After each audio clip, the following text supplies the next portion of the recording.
Жовтня,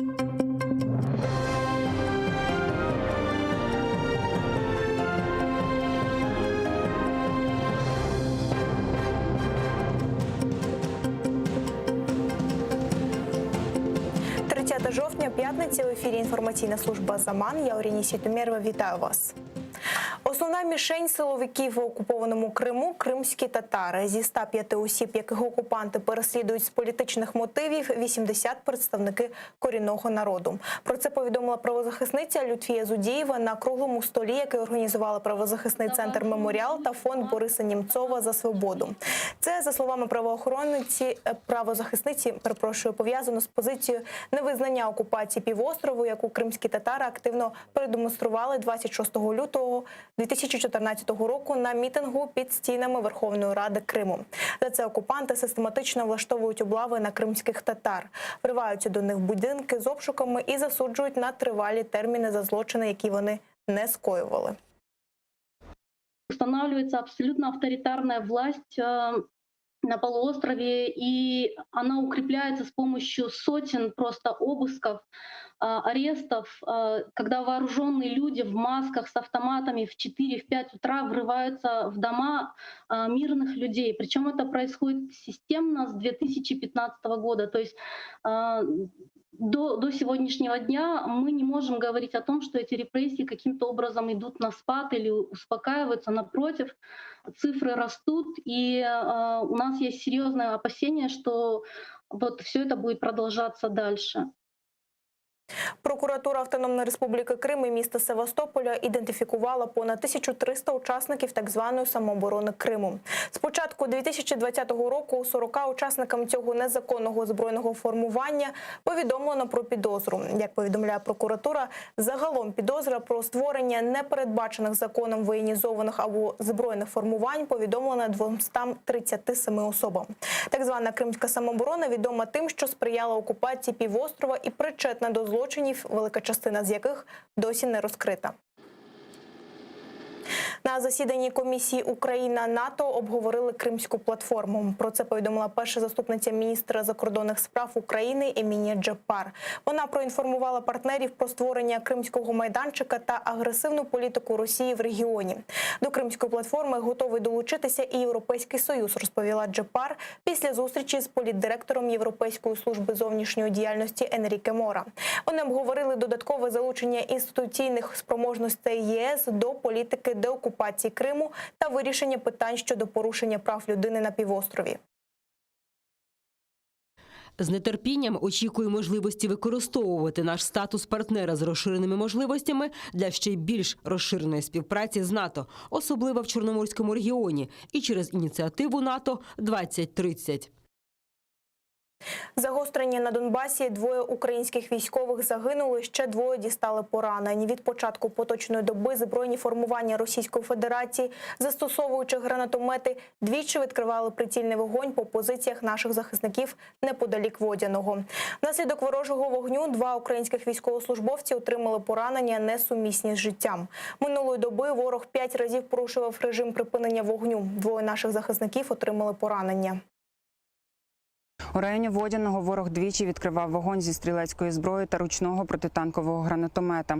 Внаслідок прицільного обстрілу позицій українських захисників зі стрілецької зброї 1 військовослужбовець об'єднаних сил отримав вогнепальне кульове поранення.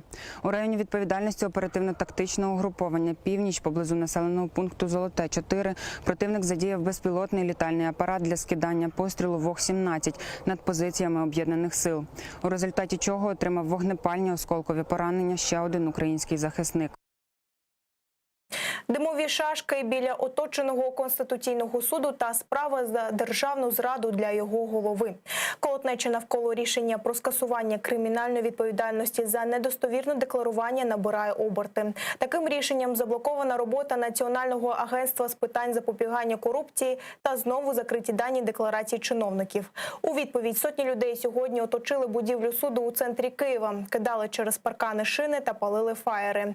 Рішення суду вони вважають відкатом повратом до часів Януковича, руйнацією ідеї боротьби з корупцією та проросійським реваншем. З цього приводу глава держави Володимир Зеленський скликав засідання РНБО та розпорядився відкрити реєстр декларацій та натякнув, що за рішенням суддів стоять не лише вони.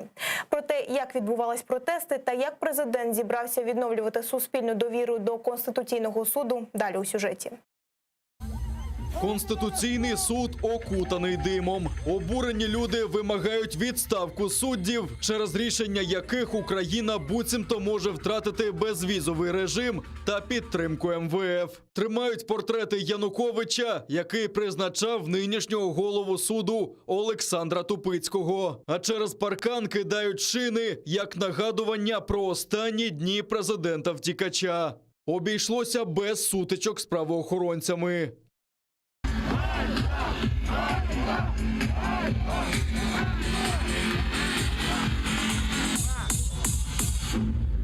Про скасування безвізу не йдеться, заспокоює віце-прем'єрка з питань євроінтеграції Ольга Стефанішина. Нічого не загрожує й програмі співпраці з МВФ. Але рішенням Конституційного суду не на жарт занепокоївся президент Володимир Зеленський та скликав екстрене засідання Ради нацбезпеки. Бо відтепер понад сотня кримінальних проваджень проти корупціонерів заблоковані.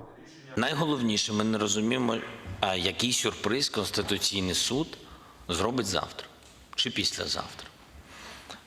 Чи ви впевнені, що через те, що вони бачать і чують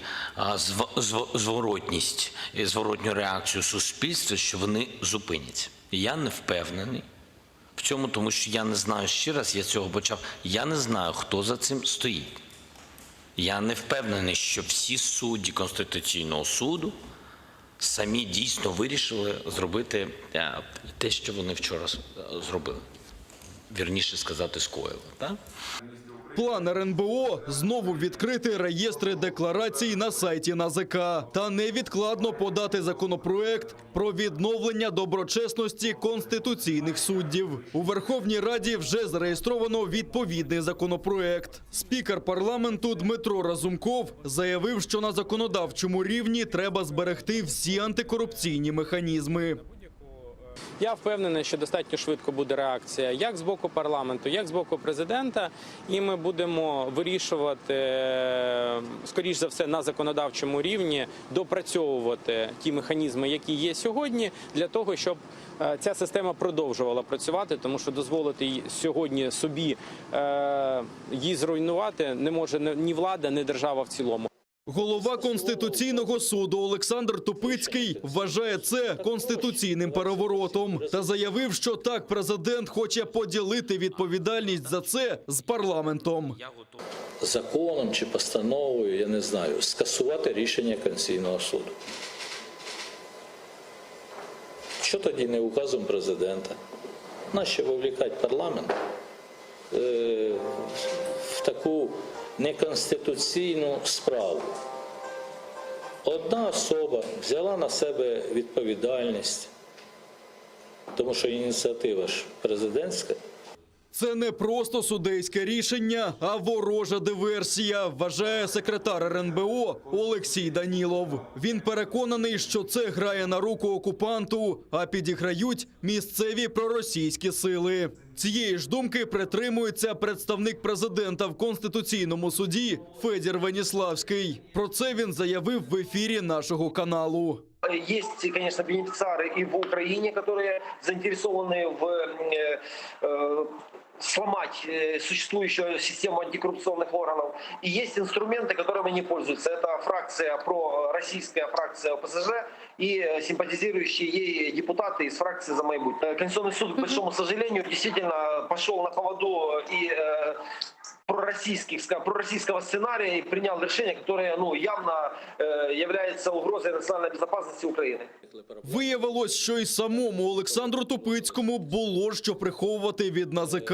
Журналісти-розслідувачі встановили, що він не вніс до декларації будинок в окупованому Криму. А Державне бюро розслідувань навіть порушило проти нього справу за державну зраду. Сам суддя виправдовується, мовляв, вийшло непорозуміння, але до слідчих ДБР йти не хоче. Отримана ділянка приватизувалася ще за тих часів до анексії Криму. А коли відбулася анексія, були українські одні кадастри, російські кадастри наклалися і пройшло змішування границь. Це проблема, яка є не тільки виникла у мене. У 2018 році я не в'їзний на територію нашого Криму, тому що я суддя-доповідач по справі про територіальну цілісність України. У підсумку голова Конституційного суду Олександр Тупицький тепер під підозрою ДБР. Якщо його провину доведуть, то він може відправитись за ґрати на 15 років з конфіскацією майна. А поки НАЗК опублікувало на своєму сайті повідомлення та обіцяє невдовзі знову відкрити реєстр декларацій можновладців. А поки заблокована система, новообрані голови громад, мери, депутати обласних та міських рад не можуть приступити до роботи. Владислав Стужук, Заман, АТР.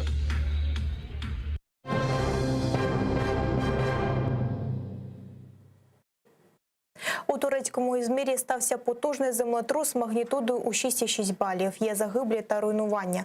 Епіцентр поштовхів, зафіксованих о 14:51 за місцевим часом, знаходився в Егейському морі біля узбережжя району Сеферхісар провінції Ізмір. Осередок землетрусу розташувався на глибині 16,5 кілометрів. Поштовхи тривали близько 15 секунд. На цих кадрах, знятих очевидцями, видно, як обрушився багатоповерховий будинок. На місці інциденту були чутні крики. За попередніми даними, загинули 4 людини, одна з яких потонула. 120 отримали поранення. Пошукові роботи тривають у всіх провінціях, тому кількість жертв може збільшитися. У МВС Туреччини повідомили, що в результаті землетрусу в Ізмірі зруйновані щонайменше 6 житлових будинків. Наразі рятувальники евакуюють жителів через тріщини в деяких будинках по всьому Ізміру. Президент Туреччини Реджеп Тайип Ердоган висловив співчуття співгромадянам, які постраждали в результаті землетрусу. Поштовхи відчувалися в багатьох провінціях заходу Туреччини, а також у Болгарії, Кіпрі, Єгипті, Лівії та Македонії. На грецькому острові Самос постраждали 8 людей.